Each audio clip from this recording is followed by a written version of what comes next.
बिहार के बाहुबली सांसद रहे प्रभुनाथ सिंह को 1995 के डबल मर्डर केस में देश की शीर्ष अदालत यानी सुप्रीम कोर्ट ने उम्र कैद की सजा सुना दी है। इस सजा के साथ ही कोर्ट ने प्रभुनाथ सिंह पर कई सख्त टिप्पणियां भी की हैं।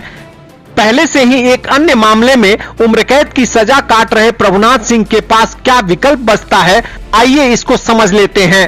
प्रभुनाथ सिंह के वकील ने कहा कि सुप्रीम कोर्ट के दोषी ठहराने के फैसले की समीक्षा के लिए एक याचिका दायर की गई है। कोर्ट ने इस याचिका पर विचार करने की भी बात कही है।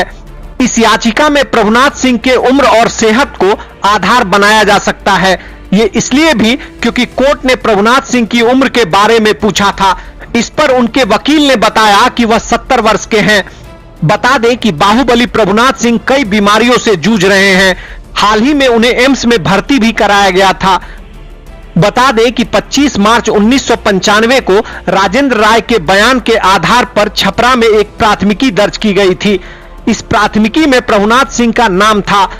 घायल राजेंद्र राय ने प्राथमिकी में बताया था कि वह 8-9 अन्य ग्रामीणों के साथ वोट देकर लौट रहे थे, तभी एक कार उनके पास आकर रुकी। आरोप है कि उस वक्त बिहार पीपुल्स पार्टी के उम्मीदवार के रूप में विधानसभा चुनाव लड़ रहे प्रभुनाथ सिंह उस कार में मौजूद थे और वह यह जानना चाहते थे कि उन लोगों ने किसे वोट दिया था।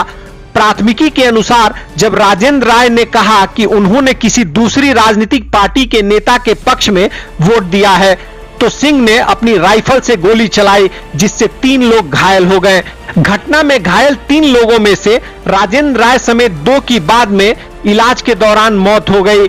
इसलिए मामले में भारतीय दंड संहिता आईपीसी की धारा 302 के तहत हत्या का अपराध भी जोड़ा गया। बता दें कि बिहार की राजधानी पटना के उच्च सुरक्षा वाले क्षेत्र में 1995 में जनता दल के विधायक अशोक सिंह के आवास पर उनकी हत्या करने के मामले में दोषी ठहराए जाने के बाद प्रभुनाथ सिंह लंबे समय से हजारीबाग जेल में बंद हैं। अब उनके रिहाई की मांग भी उठने लगी थी। ताजा मामले में प्रभुनाथ सिंह को उम्र कैद की सजा के साथ ही उनकी रिहाई की उठ रही मांग भी ठंडी पड़ती नजर आ रही है। दरअसल गोपालगंज डीएम की हत्या के आरोप में आनंद मोहन उम्र कैद की सजा काट रहे थे, लेकिन बीते दिनों बिहार सरकार के एक नियम संशोधन की वजह से वह जेल से रिहा हो गए। आनंद मोहन की रिहाई का भी मामला सुप्रीम कोर्ट में चल रहा है। इस रिहाई के बाद प्रभुनाथ सिंह की रिहाई की मांग हो रही थी।